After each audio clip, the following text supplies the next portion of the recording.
Have you ever wondered why some companies with absolutely brilliant ideas manage to change the world, while others just fizzle out? Well, the answer almost always comes down to execution. Today, we're going to break down the exact framework that solves this problem, and it's all from John Doerr's incredible book, Measure What Matters. This is so much more than a book about goals. Think of it as a blueprint for closing that huge gap between ambition and actual reality. I mean, think about that for a second. We're talking about absolute titans of industry and philanthropy. These organizations operate on a scale that's kind of hard to even imagine.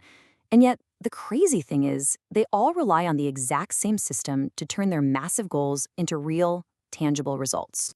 This quote from Doerr just hits it right on the head. He says, "Innovation without execution is hallucination." And that's the trap so many companies fall into. They have incredible ideas, but they get stuck in the execution gap. So if you're ready to stop hallucinating and really start executing, this framework, well, this is for you. So let's talk about this execution gap. You know the feeling, right? It's that frustrating space between a really great strategy meeting and the actual results you see or don't see a few months down the line. It's the black hole where all that great momentum and vision just seems to evaporate. And here's the thing. The problem is almost never a lack of big dreams or ambition. It's the result of what I'd call fuzzy thinking. Without a really disciplined way to define exactly what you're trying to do and precisely how you're going to measure it, even the most brilliant strategies just stay as words on a whiteboard. All right, so what's the fix?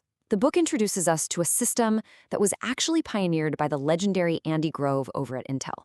It's called Objectives and Key Results, or as you've probably heard, OKRs. This is the simple but incredibly profound tool that's designed to close that execution gap for good. At its core, an OKR is really just a simple protocol. It's for defining and tracking the what and the how. I love how Doerr describes it. He calls it a transparent vessel, a simple, clear container that holds your team's most important ambitions. Okay, this is where the magic really happens, in the separation between these two parts. The objective is your what. It's the destination, that big inspirational moonshot goal. Think JFK saying, "We're going to put a man on the moon." Then you have the key results. These are the how. They're the measurable signposts along the way that tell you, with data, whether or not you're actually getting closer to that moonshot.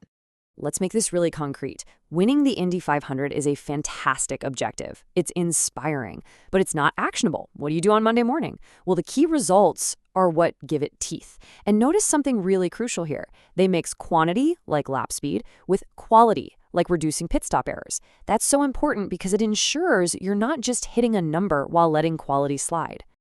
So you might be thinking, okay, that seems simple enough, but why is this framework so transformational? Well, Doerr argues that when you get this right, you unlock what he calls 4 distinct superpowers inside your organization. Just 4.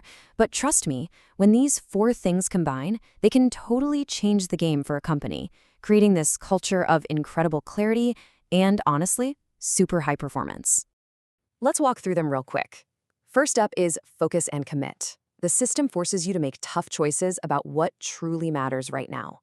Second is align and connect. This is huge. Suddenly, every single person can see exactly how their work connects to the company's big mission. No more feeling like a cog in a machine. Third, you get track for accountability. Progress isn't a secret. It's visible to everyone, which creates a culture of ownership. And finally, stretch for amazing. The whole system is built to push you and your team beyond what you thought was possible. Okay, let's get into the nitty-gritty. We need to talk about how you actually track progress, and maybe even more importantly, the whole mindset behind setting goals that really, truly stretch your team. Tracking is designed to be incredibly simple and visual. It's basically a traffic light. At any given time, a key result is either green, yellow, or red. Green is good, you're on track.